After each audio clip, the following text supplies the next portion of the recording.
अस्सलाम वालेकुम viewers, welcome to my channel rose health and beauty tips. आज की वीडियो में हम बात करेंगे कि प्रेगनेंसी के 9वें महीने में ऐसा क्या खाया जाए कि पेनलेस वजाइनल डिलीवरी हो सके, जिसको हम नॉर्मल डिलीवरी भी कहते हैं। कुछ प्रेग्नेंट लेडीज़ नॉर्मल डिलीवरी में होने वाले दर्द से खौफजदा होती हैं, जिसकी वजह से वो सी सेक्शन यानी कि बड़े ऑपरेशन को प्रेफर करती हैं, ख़ास तौर पर फर्स्ट टाइम बनने वाली मदर्स।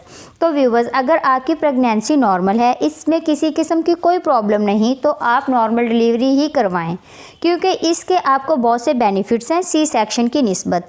ये सिर्फ आपके लिए बेहतर नहीं है, बल्कि आपके बच्चे की हेल्थ के लिए भी नॉर्मल डिलीवरी बेहतर है सी सेक्शन की निस्बत। लेकिन अल्लाह ना करे, अगर आपकी प्रेगनेंसी में किसी किस्म की कोई कॉम्प्लिकेशन है, तो फिर आप सी सेक्शन करवा सकते हो अपने डॉक्टर के मशवरे से। अगर प्रेगनेंसी में सब कुछ नॉर्मल है, तो फिर नॉर्मल डिलीवरी ही करवाएं। नॉर्मल डिलीवरी में होने वाले पेन से ना घबराएं, क्योंकि आज मैं आपको 5 ऐसी चीज़ों के बारे में बताऊंगी जिनको अगर आप प्रेगनेंसी के 9वें महीने में खाओगे तो इससे आपको वजाइनल डिलीवरी में बहुत मदद मिलेगी।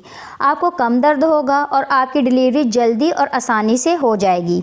प्रेगनेंसी के 9वें महीने में ऐसी चीज़ों का इस्तेमाल करें जिनकी तासीर गर्म हो। तो नॉर्मल डिलीवरी के लिए आप 9वें महीने के आखिरी 15 दिन में कच्चा पपीता इस्तेमाल करें। वैसे तो प्रेगनेंसी में कच्चा पपीता खाने से मना किया जाता है, क्योंकि इससे मिसकैरेज होने का खदशा होता है, लेकिन प्रेगनेंसी के आखिरी 15 दिन में पपीता ज़रूर इस्तेमाल करें। इससे आपको वजाइनल डिलीवरी में मदद मिलेगी। नॉर्मल डिलीवरी के लिए प्रेगनेंसी के आखिरी महीने में देसी घी का इस्तेमाल करें, इससे भी आपको नॉर्मल डिलीवरी में मदद मिलेगी। इसके अलावा आपको दर्द भी कम होगा। आप रात को सोने से 1 घंटा पहले 1 कप नीम गर्म दूध में 1 चम्मच देसी घी डालकर पी लें। प्रेगनेंसी के 9वें महीने में ड्राई फ्रूट्स मसलन बादाम, अखरोट, पिस्ता वगैरह को अपनी डेली डाइट में शामिल करें, क्योंकि इनकी तासीर भी गर्म होती है और ये आपकी वजाइनल डिलीवरी के लिए बहुत ही बेनिफिशियल हैं। इसके अलावा आपकी हेल्थ इंप्रूवमेंट में भी मददगार साबित होंगे। प्रेगनेंसी के आखिरी महीने में रोज़ाना 5 से 6 खजूरें ज़रूर खाएं, क्योंकि इनकी तासीर गर्म होती है, जिससे आपकी नॉर्मल डिलीवरी के चांसेस बढ़ जाएंगे।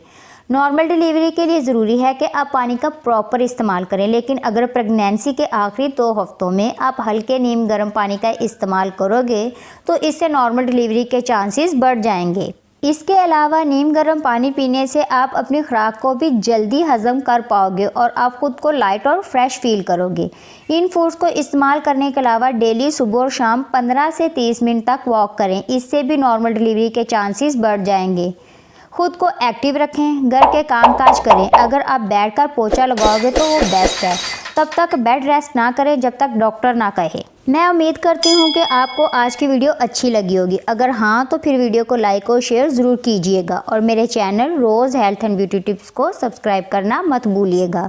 मैं आपसे वादा करती हूँ कि आपका सब्सक्राइब करना रायगा नहीं जाएगा, बल्कि आपको हमेशा कुछ ना कुछ नया देखने और सीखने को मिलेगा। फिर मिलेंगे एक और वीडियो के साथ। अल्लाह हाफिज़।